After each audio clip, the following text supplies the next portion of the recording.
Thanks, everyone. And I want to commend my colleagues because you can kind of see how this technology is already creating a lot of effort and thought in every one of our committees because it touches on so much.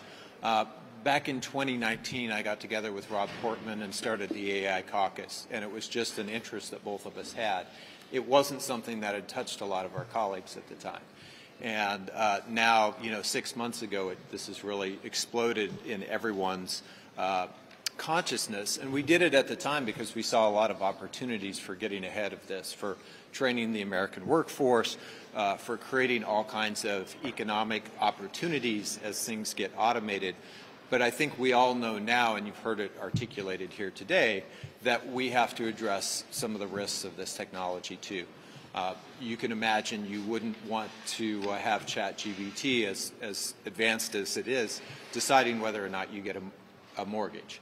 And there are a lot of pitfalls here where bias and bad data can really impact people's lives. And we have a sort of moment of potential bipartisanship here that we need to take advantage of, create a common understanding of what is going to make sense for the American experience as we wrestle with AI. Upping our game across the board in the Senate is really already creating a lot of opportunities.